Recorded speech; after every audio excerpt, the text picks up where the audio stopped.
আমাদের মানে সবাইকে আর চারটে মানুষকে, কারণ এটা মানে আমরা সাধারণ মানুষ হিসেবে আমাদেরকে গভর্নমেন্ট ডেকেছে, আমরা এসেছি। এখানে দ্বিতীয় কোনো মানে প্রশ্নই নেই বা কোনো উত্তরও নেই আমার কাছে, কোনো সমস্যাই ছিল না। জাস্ট মানে আমরা আসলাম, আমাদের একটা করে সিগনেচার নিল এবং আমার সই দেখলো, পাসপোর্ট ইয়ে করলো, ভেরিফিকেশন করলো একবার, পাসপোর্ট দেখলো, ব্যাস দ্যাটস ইট। আমরা তো একদমই কাছে থাকি, আর খুঁজে না পাওয়া যাওয়ারও কোনো, আমরা সব সময়ই বাইরে চলাফেরা করি। যে কমপ্লেক্সে আমরা থাকি সেখানে নোটিশ এলো, তো নোটিশ আসতে সবাই যেমন ঘাবড়ে যাচ্ছে, মানে আমরা তো যেরকম নিউজ পেপারে দেখছি ঠিকছি। আমার তো কোনো ভয়ের কোনো কারণ নেই, কারণ আমি আম জনতা, সিটিজেন অফ ইন্ডিয়া। আমার পাসপোর্ট হোল্ডার, আমার আধার কার্ড আছে, ভোটার কার্ড আছে, প্যান কার্ড আছে। সুতরাং আমি জানি না মানুষ কেন এত ভয় পাচ্ছে, এটা আমি বুঝতে পারছি না। এটা একটা প্রসিডিওর, এই প্রসিডিওরে খুব নর্মাল কোর্সে আমাকে ডাকা হয়েছে। আমি পালিয়েও যাইনি, এ নয় যে আমার কোনো রকম কোনো লুপ হোলস রয়েছে। এটা অনেককেই ডাকা হচ্ছে, আমি সেই অনেকের মধ্যে একজন। মানে আমার যেটা মনে হয় এটা ওই লটারি পাওয়ার মতো আর কি। শর্ট লিস্টেড হয়েছে, সে শর্ট লিস্টে আমাদের নামটা এসছে, তা যখন এটাকে যে সঙ্গে সঙ্গে আমরা চলে এসেছি। আর এসআইআর নিয়ে কেন্দ্র নির্বাচন কমিশনকে ফের আক্রমণ করেছেন মমতা বন্দ্যোপাধ্যায়। তিনি বলছেন, বয়স্ক লোকেরা নাকে অক্সিজেন নিয়ে যাচ্ছে, তাকে ডেকে পাঠাচ্ছে। অন্তঃসত্ত্বা মহিলাকেও যেতে হচ্ছে, তাকে প্রমাণ দিতে হবে এদেশের নাগরিক কিনা। এসআইআর হোক 2 বছর সময় নিয়ে, গায়ের জোরে কেন? প্রশ্ন তুলেছেন মমতা বন্দ্যোপাধ্যায়। কি বলেছেন শোনাবো। বয়স্ক লোকেরা নাকে অক্সিজেন নিয়ে যাচ্ছে, তাকে ডেকে পাঠাচ্ছ। 85 বছর বয়স, 90 বছর বয়স, কেউ প্রেগনেন্ট মহিলা, অন্তঃসত্ত্বা মহিলা, তার বেবি হবে, তাকে ডেকে নিয়ে যাচ্ছ। তাকে এতদিন বাদে এদেশে থেকে প্রমাণ করতে হবে সে এদেশের ভোটার কিনা, সে এদেশের নাগরিক কিনা। সারা গলায় তো এক গাদা কার্ড ঝুলিয়েছ। আধার কার্ড কে করেছিল? Government of India. আজকে জিজ্ঞেস করুন, ভোটার নাম উঠবে, আধার? No sir. সার্টিফিকেট প্রমাণ হবে? No sir. ভোটার নামটা বাদ যাবে? Yes sir.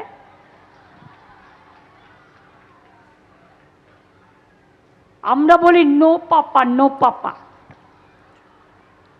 Yes sir, no sir. আমরা নিশ্চয়ই নাম তুলতে চাই। এসআইআর হোক বছর 2 সময় নিয়ে। গায়ের জোর কেন? গায়ের জোরে 2 মাসের মধ্যে 81 জন, প্রায় 70 জনের মতো মারা গেছে। বাদ বাকিরা সুইসাইড করতে গেছিল, হসপিটালে আছে। একবারও প্রাণ কাঁদে না?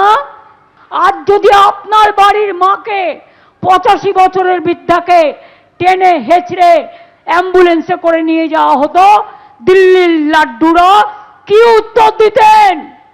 যারা বড় বড় কথা বলে নাম কাটছেন, তাদের বাবা মায়ের সার্টিফিকেট আছে তো? আর এসআইআর নিয়ে রাজ্যকে আক্রমণ করে বিরোধী দলনেতা শুভেন্দু অধিকারী কি বলেছেন শোনাবো। এসআইআর তো প্রথম স্টার্ট হয়েছে 24শে জুনের পরে বিহারে। দেশে এসআইআর চালু হয়েছে 24শে জুন, ফেজ ওয়াইজ হচ্ছে। ফার্স্ট হয়ে গেছে বিহারে। বিহারে এরাই বলেছিল এই ভোটার লিস্টে লড়বো না, তারাই তো লড়েছেন, গোহারান হেরেছেন, তারপর তো মুখ বন্ধ। সুপ্রিম কোর্টে শুধু বিহারের আরজেডি নেতারা যাননি, আপনি মহুয়া মৈত্র মাননীয় সাংসদকেও পাঠিয়েছিলেন। আপনার সরকার, পশ্চিমবঙ্গ সরকার অযাচিতভাবে পার্টি হয়েছিল। সুপ্রিম কোর্টও তো আপনাদের কথা শোনেননি। আপনি নয় ইলেকশন কমিশনকে বিজেপির দালাল বলবেন, বিজেপির পশ্চিমবঙ্গের নেতাদের বলবেন দিল্লির বাবুদের কথাই চলে, সে বলতে আপনি পারেন।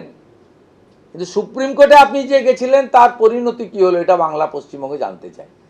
মমতা ব্যানার্জির উচিত যে তিনি যে কথাগুলো গরম করছেন বাজারে, এই তথ্য নিয়ে সুপ্রিম কোর্টে চলে যাও।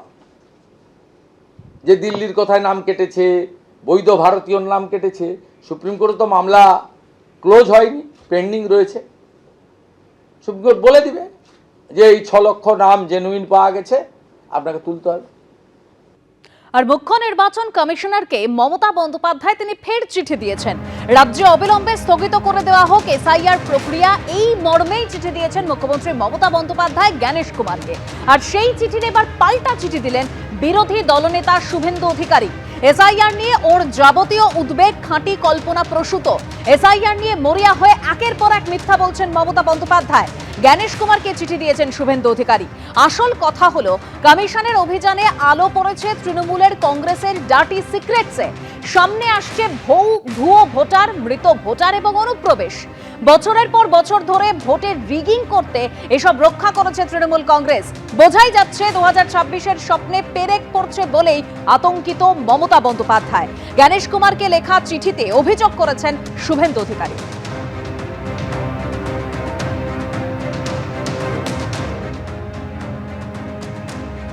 তুমি কে ভাই? সবে এসছো কিছু দিনের জন্য, দেশটাকে ধ্বংস করার জন্য। মনে রাখবে, বাংলা কোনোদিন মাথা নত করেনি আর কোনোদিন করবে না।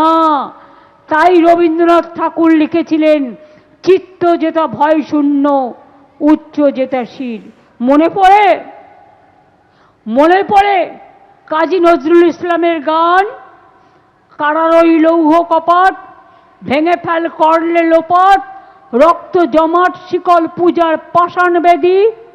অথবা মনে পড়ে, মুক্তির মন্দির সোপান তলে কত প্রাণ হলো বলিদান, লেখা আছে অশ্রু জলে। এটা বাংলার ইতিহাস, মনে রেখে দিও দিল্লির জমিদাররা। এটা ভালো করে মনে রেখে দিও আর কানে ভালো করে শুনো। এবিপি আনন্দ, এগিয়ে থাকে, এগিয়ে রাখে।